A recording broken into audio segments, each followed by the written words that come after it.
तो आज हम एक्सप्लेन करने वाले हैं कट्टा कुश्ती पार्ट 2 मूवी को। इससे पहले मैं आप सबसे एक रिक्वेस्ट करना चाहता हूँ। वीडियो बनाने में बहुत ही ज्यादा मेहनत लगती है, तो आप सभी से एक रिक्वेस्ट है कि आप मेरी वीडियो पे एक हाइप जरूर से मार दीजिए। तो चलिए इस कहानी को अब शुरू करते हैं। उससे पहले थोड़ा कट्टा कुश्ती फर्स्ट के बारे में भी जान लेते हैं। वीरा और कृति की शादीशुदा जिंदगी बहुत ही ज्यादा खुशहाल हो चुकी थी। दोनों के घर में एक प्यारी सी बेटी का जन्म हुआ था, लेकिन माँ बनने के बावजूद भी कृति का सपना खत्म नहीं हुआ था। वो अब इंटरनेशनल लेवल पे कुश्ती जीतना चाहती। वीरा ने भी अपनी पत्नी से वादा किया था, चाहे कितनी भी मेहनत उसे करना पड़े, वो उसे एक दिन देश की सबसे बड़ी चैंपियन जरूर बनाएगा। इसी सपने को पूरा करवाने के लिए दोनों अपने गांव को छोड़कर हुआ बटूर आ जाते हैं। कृति को अपनी खेल प्रतिभा के दम पर इस ओट कोटे से रेलवे विभाग में नौकरी भी मिल जाती है और रहने के लिए एक सरकारी क्वार्टर भी दिया जाता है। नए शहर में आने के बाद वीरा पूरी तरह से परिवार की जिम्मेदारी अपने कंधे पे ही उठा लेती है। घर के सारे काम वही करता था, सुबह से लेकर रात का खाना बनाना, घर की सफाई करना वगैरह वगैरह। उसकी बेटी को स्कूल छोड़ने भी वही जाता था, जबकि कृति का पूरा ध्यान अपने अभ्यास और ट्रेनिंग पे था। उसके बाद एक डिस्ट्रिक्ट लेवल पे एक प्रतियोगिता होने वाली थी और कृति अपने दम पर उस प्रतियोगिता को भी जीत लेते हैं। और ये जीतने के बाद उसका कोच कृति की बहुत ही ज्यादा तारीफ करता है और वो कहता है अगर हर महिला ऐसे ही जीतती जाए तो उसका इज्जत और भी बढ़ेगा। बाहर से देखने पर कोच भी बहुत ही ज्यादा खुश नजर आ रहा था, लेकिन उसके मन में कहीं न कहीं कृति को लेकर ईर्ष्या पैदा हो गई थी। अब कोच को लगा था कि उसे भी सम्मान मिलेगा, लेकिन मंत्री किसी काम की वजह से वहाँ से जल्दी से निकल जाते हैं। ये देखकर कोच को बहुत ही ज्यादा बुरा लगता है। लेकिन सिर्फ इतना ही नहीं, मीडिया भी कृति का इंटरव्यू लेने लगती है। पत्रकार उससे पूछता है उसकी सफलता का सबसे बड़ा राज क्या है। कोच को पूरा विश्वास होता है कि कृति उसका ही नाम लेगी, लेकिन कृति बिना किसी झिझक के वो कहती है कि उसकी हर सफलता के पीछे मेरे अपने पति वीरा का हाथ है, जिसने अपने सारे सपने को छोड़कर उसे आगे बढ़ने का मौका दिया। ये सुनकर कोच की अहंकार को चोट पहुंचती है। जब वो कोच अपने घर पहुंचता है तब उसकी पत्नी भी उसे ताना मारती है। असल वजह सिर्फ सम्मान की नहीं थी, बल्कि खेल विभाग में लगातार जीतने वाले खिलाड़ी को ऊंचे पद और बेहतर अवसर मिलते थे, जबकि वो कोच कई दिन से यानी कि कई सालों से उसी पद पर अटका हुआ था। और ये बात कोच को बर्दाश्त बिल्कुल भी नहीं हो रही थी। तभी वो मन ही मन फैसला करता है वो एक नई खिलाड़ी तैयार करेगा और उसी के जरिए कृति का करियर खत्म कर देगा। इसके दूसरे ही तरफ कृति और वीरा की जिंदगी काफी ज्यादा अच्छी चल रही। वीरा अपने काम पे लगा रहता था। उसी दिन उसकी मुलाकात स्कूल की एक शिक्षिका से होती है। उसके घने और लंबे बाल थे। वीरा को बचपन से ही ऐसे बालों वाली लड़कियां पसंद और इसी वजह से वो कभी कृति से साथ। अब उस टीचर और वीरा के बीच में बातें होने लगती है। वो टीचर केरला की रहने वाली थी। दोनों ही काफी देर तक मलयालम भाषा में बात करने लगे और ये पूरा सीन वीरा की बेटी देख लेती है। घर पहुंचते ही माँ को वो बताती है कि पापा एक स्कूल की टीचर से बात कर रही थी। बेटी की बातें सुनकर कृति को शक होने लगता है। उसे लगता है कि लंबे बालों वाली वही टीचर उसकी फैमिली की कई परेशानी न बन जाए। अगले दिन वो खुद अपनी बेटी को छोड़ने जाते हैं और वहाँ वो उस शिक्षिका को देखती है और कृति पहले से ज्यादा सतर्क हो जाती। कुछ समय बाद स्कूल का वार्षिक समारोह आयोजित किया जाता है। इस कार्यक्रम में शामिल होने के लिए वीरा और कृति दोनों ही वहाँ पे पहुँच जाते हैं। मंच पर एक एक करके बच्चों की प्रतियोगिता की प्राइज दिया जाता है, लेकिन उनकी बेटी को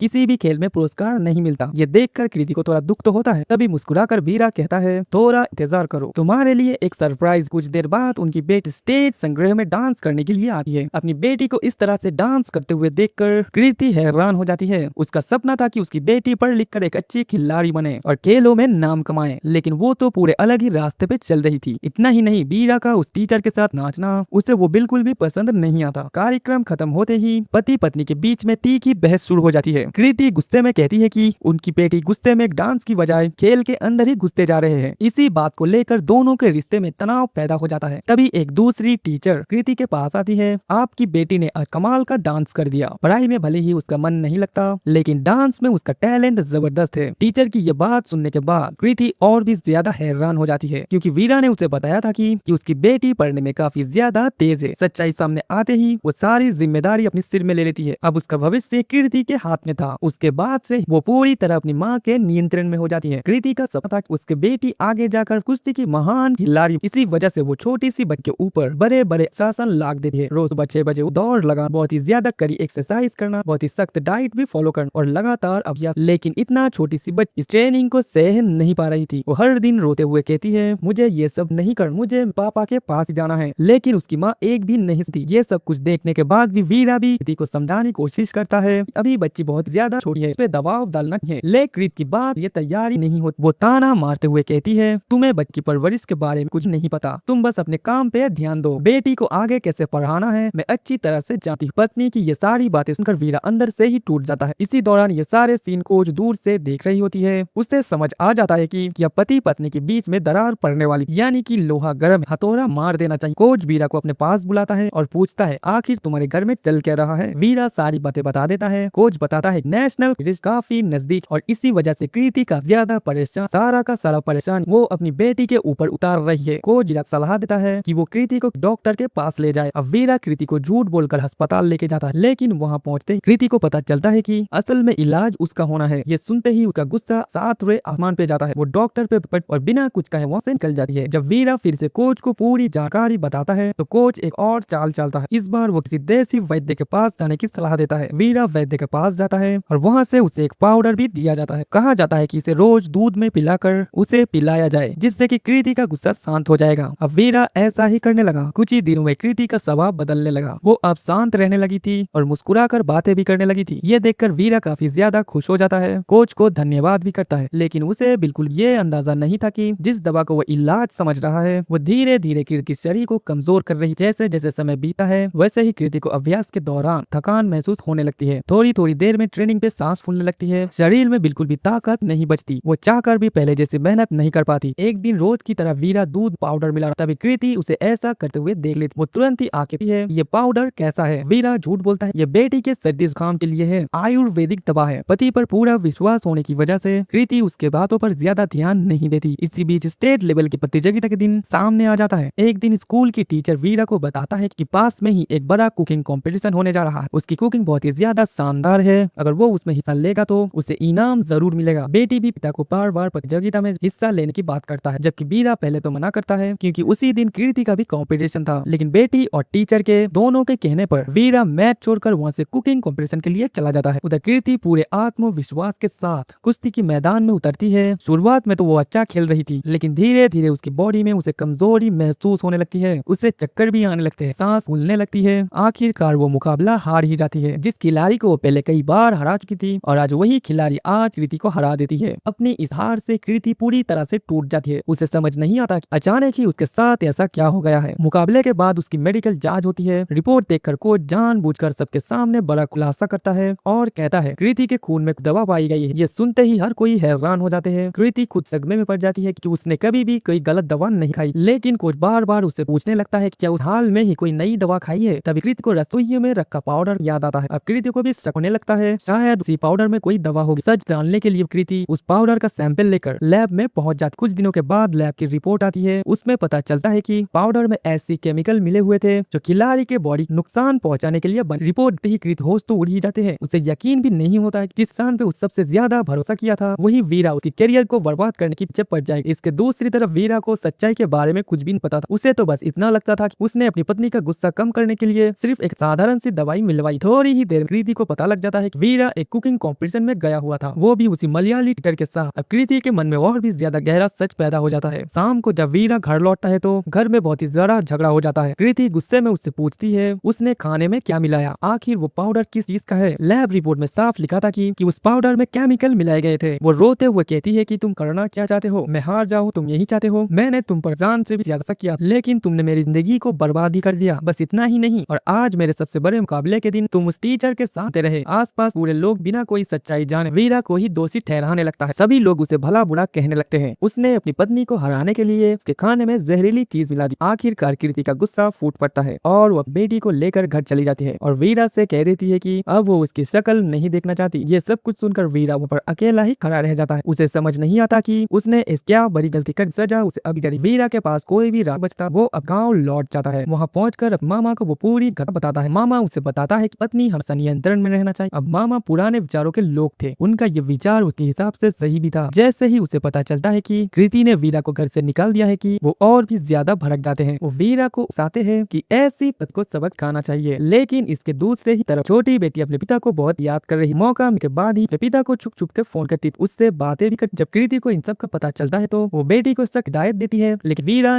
वो हर रोज इसके बाहर पहुंचकर बेटी से मिलता है और हाथ से बना हुआ खाना उसे खिलाता भी है और वहाँ से चला जाता है। यह सिलसिला कई तक चलता रहता है। आखिरकार एक दिन बेटी अपने पिता से कहती है, मेरा मन आज बहुत घबरा रहा पापा, हमें कहीं बाहर घूमने चलना चाहिए। हीरा स्कूल से छुट्टी लेकर वहाँ से घूमने चला जाता है। उसी समय बेटी होने लगती है। वो तुरंत ही स्कूल पहुंच जाती है, लेकिन वहाँ बेटी दिखाई नहीं देती। वो घबरा कर पुलिस में शिकायत भी दर्ज कर देती है। तब जब वीरा बेटी के साथ स्कूल वापस पहुंच जाते हैं, बेटी को उसके साथ देखकर वो और भी ज्यादा भड़क जाता है। वो बेटी को डांटते हुए कहती है आगे से वो मेरी इजाजत की बजाय वो अपने पिता से कहीं नहीं जाएगी, और गुस्से में वो अपनी बेटी को ही मारने लगती है। बेटी जोर जोर से रोते हुए कहती है कि वो अपने पापा के साथ ही रहेगी। अपनी बेटी को पीटता हुआ देखकर वीरा खुद को रोक नहीं पाता। वो गुस्से में कृति के सामने आकर उसे एक थप्पड़ मार देता है। सबके सामने थप्पड़ खाने के बाद कृति इस बेइज्जती को सहन नहीं कर पाती। वो तुरंत ही वहाँ से चली जाती है और मन ही मन फैसला करती है कि अब वो वीरा के साथ कभी भी नहीं रहेगी। उसके बाद उसकी बेटी अपने पिता के साथ ही रहने लगती है। जब कृति अपनी मायके चली जाती है, उसके माता पिता दोनों परिवार समझाने की कोशिश करती है। वो कृति को साथ लेकर वीरा से मिलने जाती है। इसके दूसरी तरफ वीरा अपनी बेटी को हंसाने की कोशिश करता है। तभी वहाँ पे वही टीचर भी आ जाती है और उस दिन हुई सारी गलत फैमिली के बारे में वीरा उससे कहता है अगर वो उसकी बेटी को हंसा सके तो उसके लिए बड़ी ही मदद होगी। टीचर बच्चों वाला गाना चलाकर नाचने लगता है। वीरा भी उसके साथ ही डांस करने लगता है। तभी कृति भी अपने परिवार के साथ वहाँ पे पहुंच जाती है और सारा का सारा दृश्य संग रह जाता है। उसे लगता है कि उसके बिना वो काफी ज्यादा खुश है। जब वो देखती है कि वो डांस करते करते वीरा उस टीचर को गोद में उठाकर बैठा लेता है तो उसका शक पूरा यकीन में ही बदल जाता है। गुस्से में वो वहीं से वापस भी लौट जाते हैं और उसी दिन वो वीरा को तलाक का नोटिस भी भेजता है। अब वीरा के सामने से बड़ी चुनौती कि अपने बेगुनाही साबित करना। उसे याद आता है वो पाउडर उसे वही देसी वैद्य ने दिया था, अगर सच बता दे तो शायद सभी खो जाए। वो तुरंत ही उस वैद्य की दुकान पे पहुंच जाता है, लेकिन वहाँ पे ताला लगा होता है। आसपास पूछने के बाद पता चलता है कि वो अक्सर मंदिर के पास जाता था। वीरा तुरंत ही मंदिर पे पहुंच जाता है और वहाँ से उसे पकड़ लेता है। पहले तो वैद्य कुछ भी नहीं बताता, लेकिन वीरा शक्ति से पूछताछ करती है और वो सच्चाई उगलवा लेता है। वो कहता है उसने जो पाउडर दिया था वो सब उसने अपनी मर्जी से नहीं किया था। इस पूरी योजना के पीछे उस कोच का भी हाथ था। उसी के कहने पर दवा में उसने मिलावट की। सच्चाई जानने के बाद वीरा सीधा कोच के पास पहुंच जाता है। कोच अपनी सच को छुपाने की कोशिश नहीं करता। वो खुलकर स्वीकार करता है कि उसने ही कृति का करियर खत्म करने के लिए ये साजिश रची। वो कहता है कि मैंने उसे सालों तक ट्रेनिंग, लेकिन जब उसकी सफलता का श्रेय लेने की बारी आई तो उसने मेरा नाम तक नहीं लिया और इसी जल आकर मैंने तुम्हें मोहरा बनाया और पूरा का पूरा खेल रचा। कोच के बात सुनते ही वीरा का गुस्सा खोल पड़ता है। वो उस पर टूट जाता है कि जमकर पिटाई भी कर देता है। अब उसके सामने से एक सत्ता हर हाल में सच्चाई जानकर दुनिया के सामने लाया जाए। वो कृति के पास जाकर तुरंत ही ये जानकारी देने की कोशिश करता है, लेकिन कोच उससे पहले अपनी चाल चल चुका है। उसने कृति के मन में ये बात बैठा दी थी अगर कभी भी वीरा धमकाकर कोई बात करने की कोशिश की तो उसका विश्वास बिल्कुल भी न करे। कृति ऐसा ही करती है। वीरा लाख बार उसे समझाता है कि और अपने बेगुनाही का सबूत भी देता है, लेकिन कृति उसकी एक भी बात नहीं सुनती। आखिरकार कृति की तलाक की अर्जी अदालत में दाखिल भी हो जाती। कुछ दिनों के बाद दोनों कोर्ट में पहुंच जाते हैं। जज पहले तो दोनों की बातें सुनते हैं। कृति कहती है कि उसके पति ने उसे बिना बताए ऐसी दवा खिलाई जिसकी वजह से उसका करियर बर्बाद हो गया। इसी वजह से वो एक भी पल वहाँ पे रहना नहीं चाहती और हर हाल में तलाक चाहते हैं। इसके दूसरी तरफ वीरा अपने वकील के जरिए कहता है कि उसने कभी जानबूझकर कोई गलत काम नहीं किया। वो सिर्फ अपनी पत्नी की मदद करना चाहता था, लेकिन खुद ही एक बड़ी साजिश का शिकार बन गया। जहाँ तक टीचर की बात है तो उसके मन में उसके लिए कोई गलत भावना नहीं है। वो सिर्फ पत्नी और बेटी के साथ एक सामान्य जीवन जीना चाहता है। दोनों की बात सुनने के बाद जज बहुत ही उलझन में पड़ जाता है। आखिरकार वो फैसला सुनाते हैं। सबसे पहले तय होना चाहिए कि उनकी बेटी किसके साथ रहना चाहती है। वो माता पिता साथ में बैठकर इस बात का फैसला करना चाहते हैं। बेटी साफ कह देती है कि वो अपने पापा के साथ रहना चाहते हैं। वहीं वीरा कहता है कि बेटी की ज्यादा पत्नी की चिंता है, किसी भी कीमत पर परिवार तोड़ना नहीं चाहता। दोनों के बीच में इसी को लेकर बहस बढ़ जाती है। तभी मामा एक सुझाव देता है कि वो कहती है तुम खुद को इंटरनेशनल लेवल का पहलवान समझ, मेरा बेटा भी कुश्ती जानता है, अगर तुम सच में खुद को बेहतर भी हो तो उससे मुकाबला करके दिखाओ। मामा का यह सुझाव सब पसंद तो आता है। फैसला होता है कि पति और पत्नी के बीच में एक कुश्ती मुकाबला किया जाए। जो जीतेगा बेटी उसके साथ ही रहेगी, लेकिन अगर वीरा जीत गया तो कृति को सारी गलतफहमियां भूलकर अपने पति के साथ नई जिंदगी शुरू करनी होगी। यही दोनों का आखिरी फैसला भी माना जाता है। कुछ दिनों के बाद मुकाबला आयोजित किया जाता है और इस कुश्ती का संचालन खुद जज करते हैं। नियम साफ होता है, जो पहले 20 अंक हासिल करेगा विजेता वही होगा। कृति बहुत ही शालीनता के साथ मैदान में उतरती है और देखते ही देखते 19 अंक हासिल कर लेते हैं। जीत के लिए उसे सिर्फ 1 अंक चाहिए थे। दूसरी ओर वीरा सिर्फ 4 अंकों पर अटका हुआ था। आखिरकार कृति इंटरनेशनल लेवल के चैंपियन थी, जबकि वीरा कभी कुश्ती नहीं लड़ता था, इसलिए उसका जीतना लगभग नामुमकिन लग रहा था। वीरा की नजर अब बेटी पर पड़ी है। बेटी की आंखों में सिर्फ एक ही सपना दिखाई दे रहा था, मम्मी पापा दोनों ही साथ हो जाए। उसी पल वीरा पूरी ताकत के साथ खड़ा होता है और आखिरी राउंड स्ट्रेटेजी लगाते हुए कृति को हल्के से माथे और गाल पर किस कर देता है।